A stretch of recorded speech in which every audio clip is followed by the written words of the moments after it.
Friends, मैं हूँ शिवानी। कैसे हैं आप सब? आई होप आप सब अच्छे होंगे। So in our last class we were discussing about asexual reproduction. So let's continue it. Next part आता है हमारा vegetative propagation. What is vegetative propagation? When new plants are obtained from the parts of old plants without the help of any reproductive organ.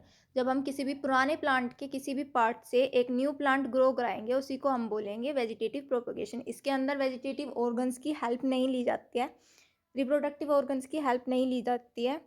It involves the growth and development of one or more bud present on the old part of a plant to form a new plant. इसमें क्या करेगी, जो birds होते हैं, जो हमारे पुराने plant के ऊपर बर्ड्स आए होते हैं, उनकी हेल्प से एक न्यू प्लांट ग्रो कराया जाता है। ये बर्ड्स क्या होते हैं, जो पुराना प्लांट होता है उसके अंदर इनएक्टिव फॉर्म में आते हैं, और जब इनको उस प्लांट से अलग किया जाता है और इनको फेवरेबल कंडीशंस मिल जाती है, वहाँ पे जाके ये एक न्यू प्लांट में ग्रो कर जाते हैं। These buds are in the inactive state in old parts of the plant. जो ओल्ड पार्ट्स हो गए प्लांट के, उनके अंदर इनएक्टिव स्टेट में हो गई ये। When provided with suitable conditions these buds grow to form a new plant. और जब इनको सुटेबल कंडीशंस मिलेगी, ये बर्ड न्यू प्लांट बना लेंगे। वेजिटेटिव प्रोपेगेशन के एग्जाम्पल होते हैं sugarcane, roses, grapes, orange, jasmine etcetera. जो शुगर केन होता है उसको भी ऐसे ही उसकी स्टेम कट करके उसको शो कर दिया जाता है, उसी से न्यू प्लांट आ जाता है। रोजेज में भी ऐसे ही होता है। ग्रेप्स, ऑरेंज और जैस्मीन, इन सब में न्यू प्लांट्स ऐसे ही ग्रो कराए जाते हैं। Now what are the advantages of vegetative propagation? Vegetative propagation के एडवांटेजेस क्या क्या है, इसके फ़ायदे क्या क्या होता है? इसके अंदर फर्स्ट जो होता है वो होता है, जो प्लांट न्यू प्लांट होता है वो अपने पेरेंट की एग्जैक्टली कॉपी होता है एकदम same to same. The fruit tree is grown by grafting और cutting start to bear fruit much earlier. जो फ्रूट ट्रीज हो गए, जो ग्राफ्टिंग से फ्रूट ट्रीज लगाए जाएंगे, वो क्या हो गए, बहुत जल्दी फ्रूट्स आने स्टार्ट हो जाएंगे उनके ऊपर। The plants usually need less attention in their early years than plants grown from seeds. इनके अंदर हमें इतना उनकी केयर करने की ज़रूरत नहीं है प्लांट्स की जितना हम जिस प्लांट को सीड से लगाते हैं उन प्लांट्स की तरह इतनी केयर नहीं चाहिए होती है इन प्लांट्स।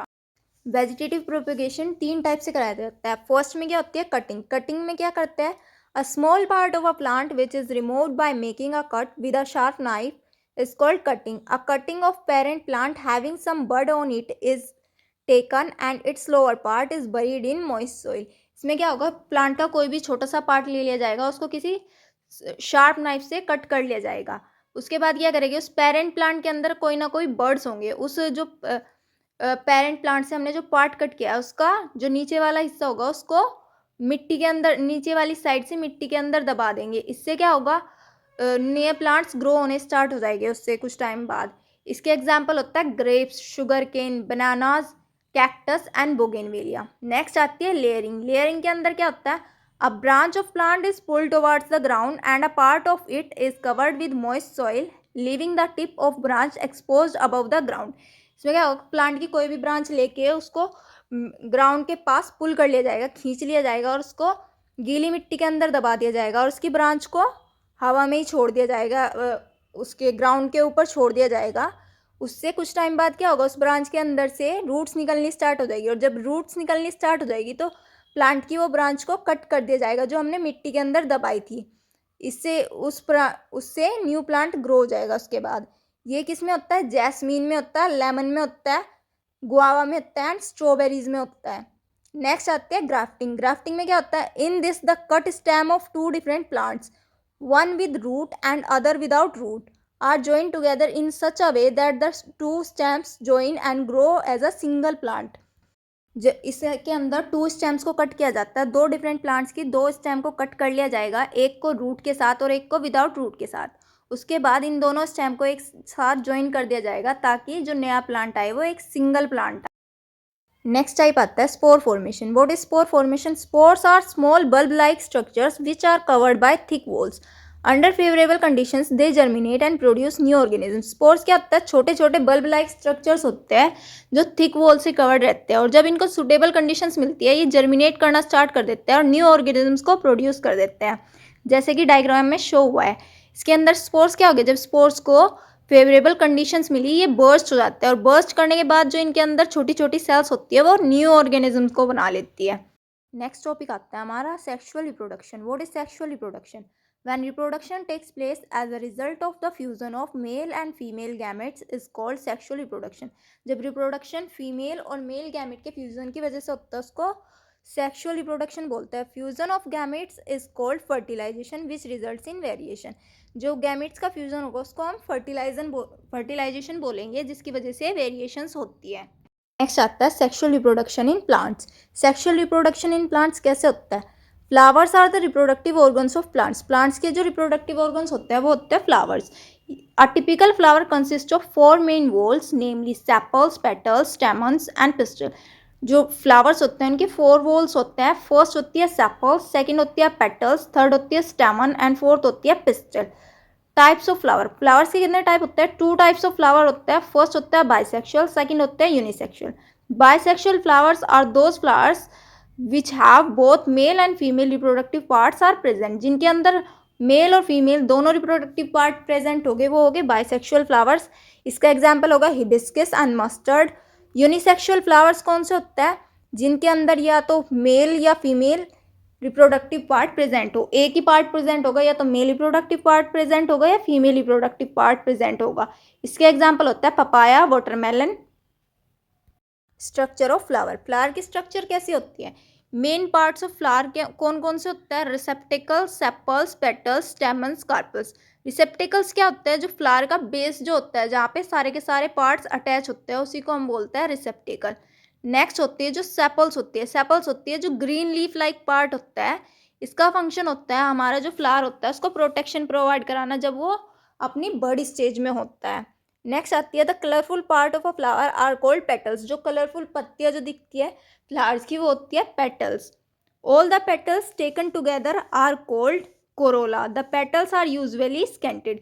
सारी की सारी पेटल्स को एक जगह मिला के जब हम देखते हैं तो उसको कोरोला बोलते हैं. और पेटल्स क्या होती है? स्केंटेड होती है, फैली हुई होती है. जो फ्लावर्स की पेटल्स होती है फैली हुई होती है और खुशबू वाली होती है.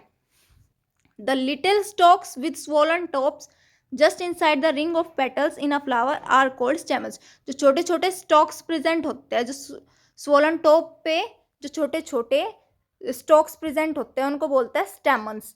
स्टेमन हैज़ 2 पार्ट्स. जो स्टेमन होता है उसके अंदर 2 पार्ट्स होते हैं. फर्स्ट होती है फिलामेंट. फिलामेंट होती है एक स्टॉक टाइप पतली सी धागे की टाइप की होती है.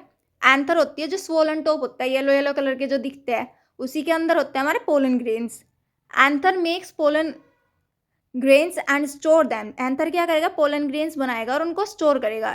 पोलन ग्रेन्स कैसे होते हैं? येलो कलर के होते हैं, पाउडर लाइक सब्सटेंसेस होते हैं. In the centre of flower there is flask shaped organ called carpel. और फ्लावर के सेंटर में क्या होता है? एक फ्लास्क शेप्ड ऑर्गन होता है उसको बोलते हैं हम कार्पेल. कार्पेल के 3 पार्ट्स होते हैं stigma, style and ovary.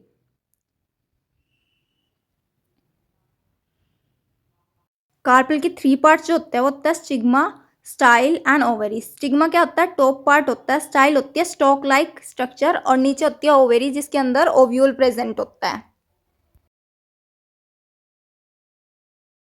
Process of seed formation. Seed formation की प्रोसेस कैसे होगी? Pollen grains produced in the anther are transferred to the stigma of same flower और stigma of another flower through agents like water और animals. जो pollen grains होंगे जो anther के अंदर पोलन ग्रेन्स प्रोड्यूस हो गए वो स्टिग्मा के ऊपर ट्रांसफर हो जाएंगे. या तो सेम फ्लावर के में हो जाएंगे. सेम फ्लावर के में होंगे तो क्या बोलेंगे? सेल्फ पोलिनेशन बोलेंगे. या फिर अनदर फ्लावर के स्टिग्मा पे चले जाएंगे, इसको बोलेंगे हम क्रॉस पोलिनेशन. किसकी हेल्प से? एजेंट्स की हेल्प से चले जाएंगे. जैसे वाटर, एयर या फिर एनिमल्स की हेल्प से दूसरे फ्लावर के ऊपर चले जाएंगे. Pollen grains germinate and form pollen tube which pass through style to reach up to the ovules present in ovary. Pollen grain क्या करेंगे? जर्मिनेट करना स्टार्ट कर देंगे और पोलन ट्यूब बना लेंगे. स्टाइल के थ्रू जाते हुए ये ओव्यूल के पास पहुंच जाएंगे ओवरी के अंदर. The fusion of male and female gamete is called fertilisation. जो मेल और फीमेल गैमेट का फ्यूजन होगा उसको फर्टिलाइजेशन बोलेंगे. Zygote is produced inside the ovary. और ओवेरी के अंदर जाइगोट प्रोड्यूस हो जाएगा. Zygote divides to form embryo. Zygote क्या करेगा? एम्ब्रियो में डिवाइड हो जाएगा. Ovule develops thick coat and changes into seed gradually. और ये ओव्यूल जो था उसका क्या होगा? उसके ऊपर थिक कोट डेवलप हो जाएगा और ये सीड में डेवलप हो जाएगा. उसके बाद ओवरी चेंजेस इनटू फ्रूट, और जो ओवरी होगी वो फ्रूट बना लेगी, and other parts of flower fall of, और जो दूसरे पार्ट होंगे वो सारे गिर जाएंगे, टूट जाएंगे। The seed germinate to form a plant under suitable conditions such as air, water and another things। जो सीड होगी वो कब जर्मिनेट करेंगे, जब सुटेबल कंडीशंस मिल जाएगी इनको, जैसे कि हवा, पानी और इनका एनवायरनमेंट सुटेबल हो जाएगा उस टाइम पे। That's it for today. Now we'll meet in our next class. Till then, bye bye and take care. And please like, share, and subscribe my channel.